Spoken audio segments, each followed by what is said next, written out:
Hi, I'm Tim. Welcome to Watchbox, and thanks for logging on. If you love this watch, email me, tmosso@thewatchbox.com, your purchase and pricing email question line for buying this or any watch you see on any Watchbox platform. Please reach out to me directly. Email tmosso@thewatchbox.com for pricing. Today, we're discussing the 2021 redesign of the Omega Seamaster 300. This is the Generation 2 version of Omega's vintage-inspired dive watch. The timepiece has many changes, mechanical and detail. Let's start with the dimensions. 41 millimeters in diameter, 14.8 millimeters thick, 48.1 millimeters from lug tip to lug tip, and 21 millimeters of spacing between the lugs. The watch is crafted of bronze gold, which is hallmarked 9 karat or 37.5% gold, with secondary metals, including, among others, palladium and silver. So the watch looks and feels like a precious metal watch on the wrist. It's substantial, but it's not huge from lug to lug, so I could see this working out on a wrist as small as 14 centimeters circumference. My wrist is 16 centimeters circumference, and you can see how much clearance I've got on each side. You can see it better from the top, and then you can see how it would wear relative to a cuff. Jackets are okay. The tightest dress sleeves, probably not. Now, the watch has a strap that is medium brown calfskin. You can see it features a broad folded edge. It has a contrasting binding stitch. It's calfskin on the bottom as well, black on the bottom. You can see this is a brand new Omega factory strap, neither crimped nor gouged. And the buckle is a thing of beauty. It too is in bronze gold. You can see it's satinated or brushed on the side. It features a polished pin, logo, and bevel. And then the top, or the hood of the buckle, is media blasted. It's a lot of detail and attention to detail for a relatively small component. As with the original Seamaster 300, this watch includes a vintage-inspired case designed to evoke the early days of the Seamaster 300 in the late 50s and early 60s. So we have this straight and narrow case band, satin finished. We have squared-off lugs with minimal beveling. We have a no-guard crown profile. One of the big changes for this year externally is that this crown is now conical in shape.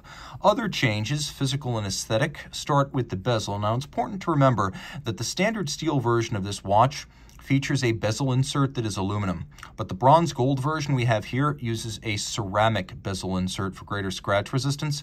It's a more upscale choice. Other changes, and these are big ones, the bezel has been thinned out, so it is less wide. As a result, the dial is broader. The dial has gone from a 29.5 millimeter aperture to 30.4 millimeters, so the dial is bigger relative to the face of the watch, and the bezel is thinner.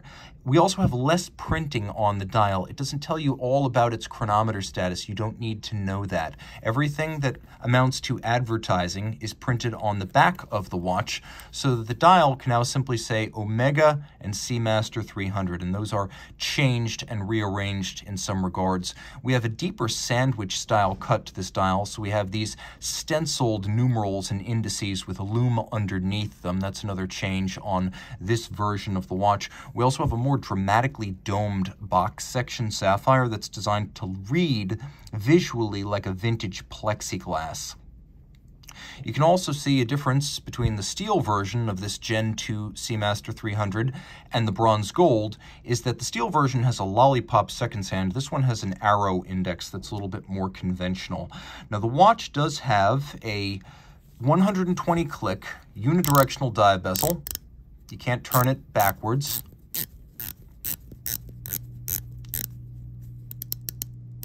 So unlike the original Seamaster 300s, this does qualify as a modern dive watch. A quick loom shot, and you can see that it is quite well loomed, that the bezel is loomed in its entirety, and you can see that the bezel pearl and the minute hand are different colors from everything else, making it easy to read at a glance the timing of your dive or just whatever you may be doing in pitch black.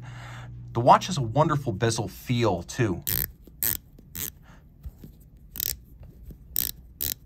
This is without a doubt the best feeling and best sounding Omega dive bezel, period, full stop. All right, flipping it over. You can see that unusual bronze gold. It's somewhere between bronze and a rose gold, and it's said to be extremely corrosion resistant thanks to the combination of silver and gold and palladium along with other alloys. Now, the movement is the 8912, which is basically the 8900, but without a date. So features we have for setting of the watch, I'll show you how this works. We have a time zone function, so the minute hand isn't displaced, the seconds hand never stops. I can travel the globe changing my time zone just like so. But if I want to set the time precisely, I can hack the seconds, stop the movement, and now I can set the watch against a reference time. The caliber is automatic winding. It has a 60-hour power reserve. It has twin mainspring barrels, so unlike a single barrel movement like the Omega 8800, we don't have a big drop-off in amplitude after 24 hours. Two barrels make for a much more even release. For durability, we have a full balance bridge and a free sprung index for a free sprung balance. That's for shock tolerance. We have an anti-magnetic hairspring and escapement. And the watch is anti-magnetic to over 15,000 Gauss, which makes it effectively amagnetic. It has a beat rate of 25,200 vibrations per hour, which is specific to silicon hairspring movements throughout the Swatch group at every price point. It has a tri-level Daniels coaxial escapement, which you can sort of see. You can see the escape wheel bridge just below my finger and below the balance bridge. It's a direct and indirect impulse tangential contact escapement that makes for improved power reserve, reduced maintenance requirements, and improved timekeeping. And of course, the watch is a master chronometer. That's a change from the original Seamaster 300 as well. So it meets the COSC timing tests, but it goes beyond. It's tested as a fully cased-up watch in 6 positions, not the COSC's 5. And it's also tested for shock resistance, water resistance, anti-magnetism, winding efficiency, and power reserve. And the master chronometer standard was created along with the Swiss Federal Institute of Metrology. It is an open standard. Any brand can submit to it, and Tudor has begun to do that recently. So it is an evolving standard that is spreading through the industry, but Omega was first with it. It is a more stringent chronometer standard based on the fully cased watch, not a bare movement, and then all of this is water resistant down to 300 meters. Reach out to Team Mosso at thewatchbox.com for purchase and pricing details.